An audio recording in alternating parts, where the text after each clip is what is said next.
19h, 21h, Europe 1 Soir. 19h54, tout ce qu'il ne fallait pas manquer aujourd'hui sur Europe 1. Bonsoir Dimitri Vernet. Bonsoir Pierre, bonsoir à tous. 10 ans que le tennis français attendait une demi-finale à Roland-Garros. Loïs Boisson l'a fait. La jeune Dijonnaise, 361e mondiale, s'est qualifiée pour le dernier carré de la compétition. Secret d'un exploit raconté par son préparateur physique à notre micro Europe 1 radio officielle de Roland-Garros. En 3 ans et demi, pas une seule fois, pas une seule seconde, j'ai dû chercher à la motiver ou quoi que ce soit. Elle est toujours partante pour tout faire. C'est la marque quand même des gens qui sont extraordinaires. À bord d'un voilier d'activistes pro-palestiniens, Greta Thunberg et l'eurodéputée LFI Rima Hassan sont en route vers Gaza, une parodie de mission humanitaire dénoncée par Eugénie Bastier, signature Europe 1 matin à 8h35. Rima et Greta sont sur un bateau.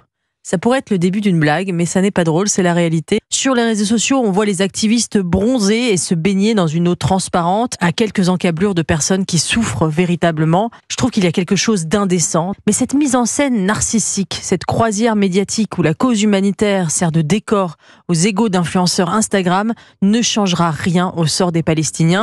L'actualité du jour, la triste actualité du jour, c'est également le décès à 88 ans de Philippe Labro, journaliste, homme de médias, présentateur, réalisateur, scénariste, écrivain, parolier français. Hommage à un touche-à-tout par un de ses amis. Voix Europe 1, William Lémergie, dans Pascal Pro et vous entre 11h et 13h.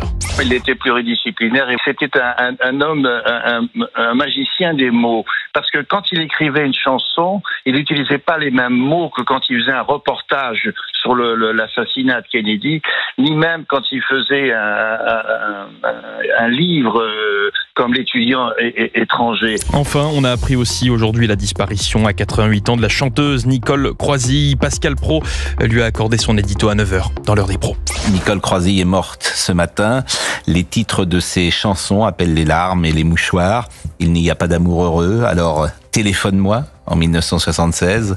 Alors parlez-moi de lui en 1973. Alors je ne suis que de l'amour en 1976. Nicole Croisille n'est plus, mais sa voix ne nous quittera pas. Toutes vos émissions sont à retrouver en intégralité sur le site et l'application d'Europe 1. Merci cher Dimitri, 19h56. Dans quelques minutes, le journal de Maël Hassani. Juste après, on passe en revue l'actualité avec Louis Alter et Georges Fenech. À tout de suite sur Europe 1.